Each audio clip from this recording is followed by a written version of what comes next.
And we're back filming the Commodities Dig live at the Denver Gold Forum. My guest is Keith Neumeyer, CEO of First Majestic Silver. Thanks so much for joining me, Keith. Thanks, Amy. So let's get the painful question over and out of the way. What's going on in the silver industry? What's up with the price?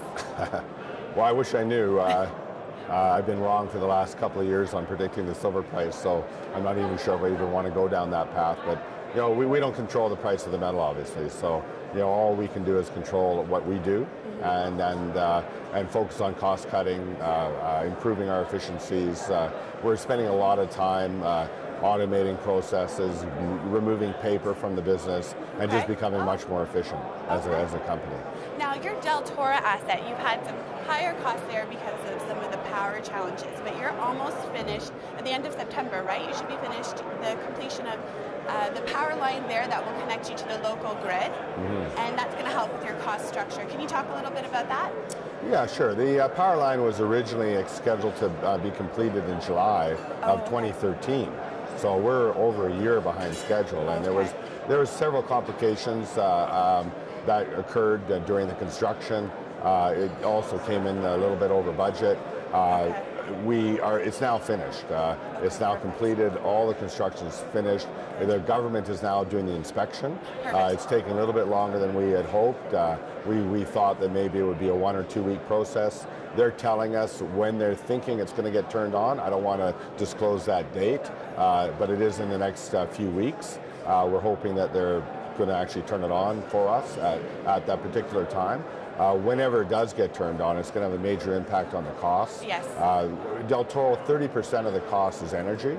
And by hooking into the power grid, it's going to reduce our energy cost by 50%. Wow. So it's an enormous saver for us. So we've been burning diesel there ever since we turned on the mill, and it's really been affecting our costs negatively. So it'll be good to finally get rid of the generators.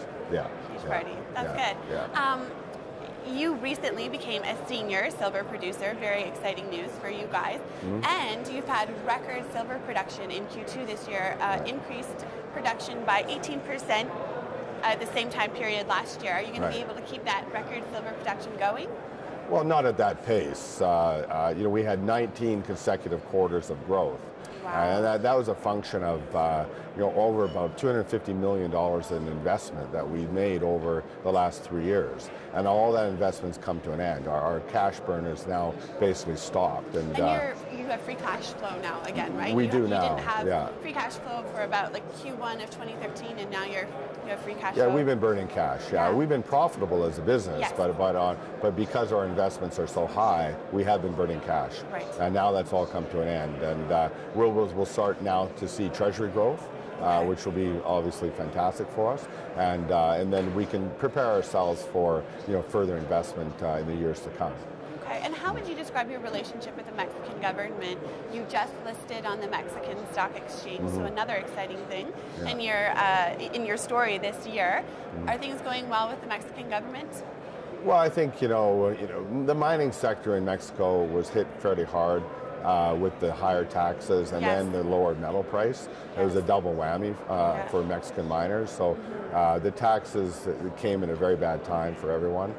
So it's really affected us. We've unfortunately had to reduce our workforce by 15% over the last 18 months, and we're looking. Are there plans to bring any of those people back?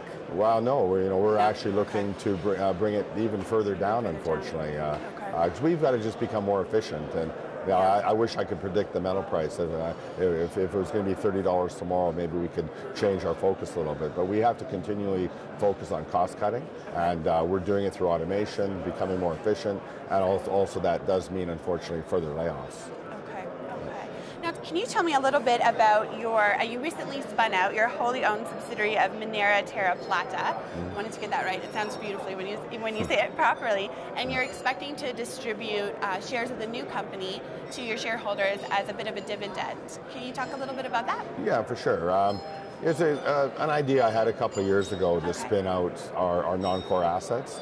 Mainly exploration assets. Yeah, they're assets that we have never had time to look at. Okay. They're all interesting in their own way, but we're really focused on production, and these assets have been in our portfolio now for several years, 5 years, and I don't think we'll ever get to them. So this brings some value to shareholders. They're spinning them out into a new company.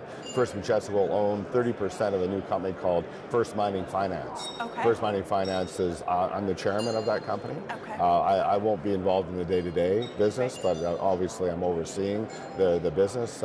So we're going public with 19 projects in November timeframe. So I'm quite excited about it. To your point regarding the dividend, First Majestic shareholders will receive approximately 1 for 10 of this new company. So First Majestic has 38,000 shareholders.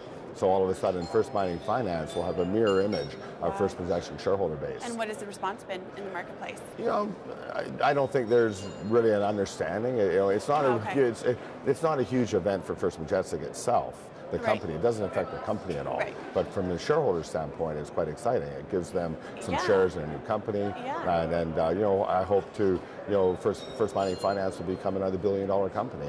I think it's time right now to be consolidating this industry. The mining industry is in a lot of pain, and there's no money available for juniors. So I think it's a great time to put an incubator like this together. When you say consolidating, does that mean you're looking at some M&A yourself?